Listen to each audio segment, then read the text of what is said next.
Good morning बच्चों। Good morning sir. जैसे कि हम कल चैप्टर संख्या 3 जो प्रश्नावली थी उसके बारे में हम पढ़े थे, श्रीधराचार्य नियम या द्विघात समीकरण सूत्र जिसे कहते हैं उसके बारे में पढ़े थे, और उससे संबंधित हमने एक क्वेश्चन भी किया था ना। क्या क्वेश्चन था? 2x square minus 3x plus 5 बराबर 0 दैट इज इक्वल टू 0। इसके बारे में हम पढ़ चुके हैं, है ना।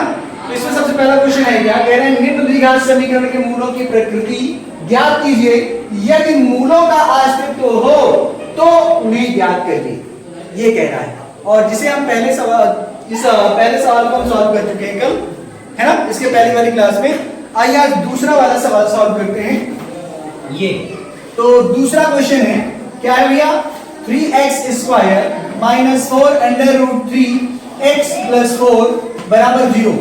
अगर हमें मूलों की प्रकृति ज्ञात करना है, उनका अस्तित्व है या नहीं, इसको ज्ञात करने के लिए हम सबसे पहले विविक्त कर निकालते हैं। क्या निकालते हैं? विविक्त कर।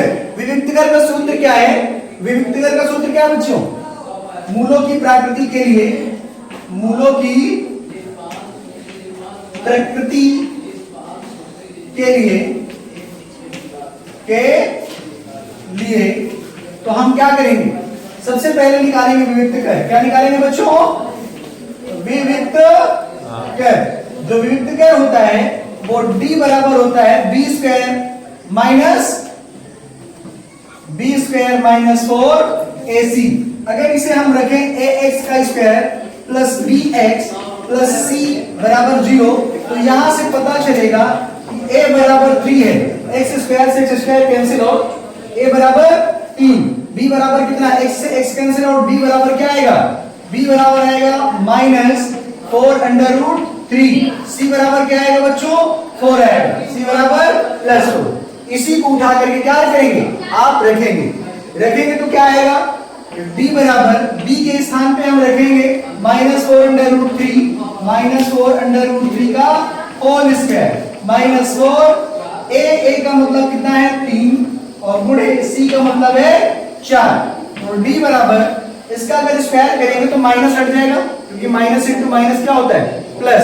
4 चौक 16। यहाँ देखिए 4 अंडर रूट 3 का स्क्वायर का मतलब ये हुआ कि 4 under root 3 into 4 under root 3। 4 4 को करोगे तो 16 आएगा, अंडर रूट 3 और अंडर रूट 3 को करोगे तो सिर्फ 3 आएगा। 48 है ना। इसी को उठा के यहाँ पे रख दीजिए, कितना आएगा बच्चों? 48 माइनस 4 चौक 48 और 48 क्या हुआ? कैंसिल आउट, है ना। और 48 और 48 कैंसिल आउट, तो b बराबर कितना आ गया? 0। इसका मतलब मूलों का अस्तित्व है, लेकिन मूलों का अस्तित्व होने के साथ साथ ही वो कैसे हैं? दोनों बराबर होंगे ना। यही तो बताया गया था, अगर d बराबर 0 आता है तो मूलों का अस्तित्व है, लेकिन दोनों ही कैसे होंगे? बराबर होंगे। तो इसका क्या मतलब है? क्या भैया? आप लिखेंगे भैया मूलों का अस्तित्व है, मूलों का अस्तित्व है, मूलों का अस्तित्व है। और अगर मूलों का अस्तित्व है तो दोनों कैसे होंगे? दोनों बराबर मूल होंगे ना। दोनों बराबर मूल हैं। कैसे हैं? दोनों बराबर मूल हैं। इसको ज्ञात करने के लिए हम क्या करेंगे? द्विघात समीकरण सूत्र का प्रयोग करेंगे। क्या करेंगे? द्विघात समीकरण सूत्र से लिखिएगा, द्विघात समीकरण सूत्र से। द्विघात समीकरण सूत्र क्या है बच्चों? x बराबर minus B plus minus under root D by 2a। x बराबर माइनस बी कितना हो जाएगा? ये b है, अगर माइनस रखोगे तो ये क्या हो जाएगा? माइनस 4 अंडर रूट 3 को ब्रैकेट में रख दीजिए, माइनस 4 अंडर रूट 3 को ब्रैकेट में रखेंगे, और plus minus under root D के स्थान पे क्या हो जाएगा? 0 बटा 2 गुणे a का मतलब कितना है? 3, इसको रख दीजिए 3। x बराबर कितना आएगा? माइनस माइनस प्लस, तो ये आएगा 4 अंडर रूट 3 बाई 2 इंटू, वैसे ठीक है, 2 अंडर रूट 3, 2 के अंदर 2 दूना 4, ये कैंसिल आउट, तो सीधा कितना आ गया? 2 रूट 3 बटा 3, यही है ना। तो सीधा सीधा यहां से अगर देखा जाए x की वैल्यू कितनी आई, x बराबर 2√3/3 और दोनों ही मूल यही होंगे। क्या होंगे? दोनों ही मूल यही होंगे। ठीक है भैया, धन्यवाद। हम दूसरा सवाल तो सॉल्व कर चुके हैं। आइए तीसरे सवाल की ओर चलते हैं। तीसरा सवाल क्या है, ध्यान से देखिएगा सभी बच्चे। यहां लिखा गया है 2x² - 6x + 3 = 0। 2x² - 6x + 3 बराबर 0 दिया गया है। अब इसको भी हम क्या करेंगे, सबसे पहले इसके मूलों के अस्तित्व ज्ञात करेंगे। मूलों के अस्तित्व के लिए हम क्या करते हैं, मूलों के अस्तित्व के लिए क्या करते हैं बच्चों, बताइए। मूलों के अस्तित्व के लिए, अस्तित्व के लिए, मूलों के अस्तित्व के लिए हम क्या करते हैं, सबसे पहले क्या निकालते हैं बच्चों, विविक्तीकर निकालते हैं। क्या निकालते हैं? विविक्तीकर। d बराबर क्या होता है सूत्र, b² - 4ac, b² - 4ac। अब ये d जो है इसको रखोगे, इसको सिंपल अगर देखा जाए, इसको देखेंगे तो a बराबर कितना है, यहां से a बराबर 2, b बराबर -6, c बराबर +3, ये दिया गया है। इसी को उठा करके यहाँ क्या करना है, पुट ऑफ करना है। तो d बराबर सबसे पहले क्या हो जाएगा, b के स्थान पे -6 का होल स्क्वायर, फिर -4 × a के स्थान पे 2 × c के स्थान पे 3।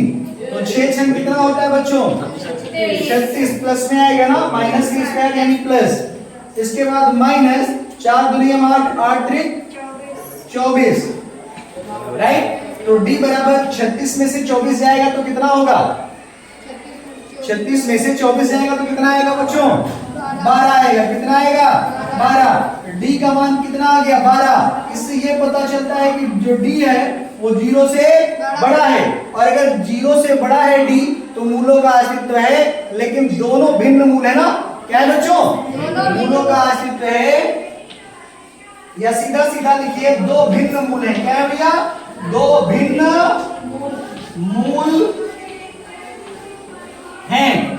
और अगर दो भिन्न मूल हैं तो इसे हम क्या करेंगे, द्विघात समीकरण सूत्र से निकालेंगे। क्या करेंगे बच्चों, द्विघात समीकरण सूत्र से इसको निकालेंगे। द्विघात समीकरण सूत्र से, द्विघात समीकरण सूत्र से, द्विघात समीकरण सूत्र क्या है बच्चों, x बराबर -b ± √d/2a। x बराबर -b के स्थान पे -6 रखना है, -6 रख दिए, फिर ±√d के स्थान पे 12 बटा 2 × a के स्थान पे कितना है 2। x बराबर -+6 और +- अगर ये 12 को आप अंडर रूट से बाहर करोगे तो सिंपली इसको जरा सा अंदर जो 12 है इसका क्या कर लीजिए, गुणनखंड कर लीजिए। क्या कर लीजिए बच्चों, अभाज्य गुणनखंड करिए। अभाज्य गुणनखंड करेंगे तो 2 × 3 आया, इसका जोड़ा बन रहा है तो ये क्या होगा, बाहर आ जाएगा। क्या होगा, बाहर आ जाएगा। तो कितना आएगा, 2√3। इसी को उठा के यहाँ पे रख दीजिए तो 2√3 आ गया, और 2 × 4 है ना। अब देखिए यहां से 2 कॉमन ले सकते हैं, यहां से 2 कॉमन ले लिया जाए। अगर यहां से 2 कॉमन लेंगे तो क्या बचेगा, x बराबर 2 कॉमन लेंगे तो बचेगा यहाँ 3 ± अंडर रूट, सॉरी हाँ 2 कॉमन लेंगे, 2 × 3 = 6, और यहां से 2 कॉमन तो ये भी तो बाहर आ जाएगा, है ना। और अंडर रूट 3 सिर्फ बचेगा, तो यहाँ ± अंडर रूट 3/2 × 2, 2 × 4 लिख लो, सीधा सीधा काट देंगे। 2 × 1 2, 2 × 1 2 कैंसिल आउट। x बराबर 3 ± अंडर रूट 3/2। अब एक बार अंडर रूट 3 का मान हमें क्या करना है, धनात्मक लेना है। अंडर रूट 3 का मान धनात्मक लेने पर, अंडर रूट 3 का मान केस फर्स्ट चलते हैं। सबसे पहले केस फर्स्ट, केस फर्स्ट क्या है, अंडर रूट 3 की जो वैल्यू है 3 का मान क्या लेने पर, धनात्मक लेने पर, धनात्मक लेने पर जब x अंडर रूट 3 का मान धनात्मक लेंगे तो x बराबर क्या आएगा 3 प्लस अंडर रूट 3 बाई 2। एक वैल्यू ये हो गई है ना। इसके बाद नेक्स्ट जो आएगी, नेक्स्ट के लिए ध्यान दीजिए क्या आएगा बच्चों, x बराबर अब यहाँ पे केस फर्स्ट में अंडर रूट 3 का मान क्या लिए थे बच्चों, धनात्मक लिए थे। क्या लिया गया था, धनात्मक। अब हम क्या लेंगे, केस सेकंड में अंडर रूट 3 का मान ऋणात्मक लेने पर, क्या लेने पर, ऋणात्मक लेने पर अंडर रूट 3 का मान जब ऋणात्मक लेंगे तो क्या आएगा, x बराबर 3 माइनस अंडर रूट 3 बाई 2, ये वैल्यू हो जाएगी। तो आपसे बोला गया था इसके दो भिन्न मूल हैं, तो एक ये मूल हो गया, एक ये मूल हो गया। थैंक यू बच्चों, please like share and subscribe. बच्चों पढ़ाई तो आपको करनी ही पड़ेगी, है कि नहीं, और पढ़ाई करना है तो क्यों ना अच्छे से करें। जितना आप पढ़ाई से पीछे भगेंगे उतना ही आप पीछे रह जाएंगे।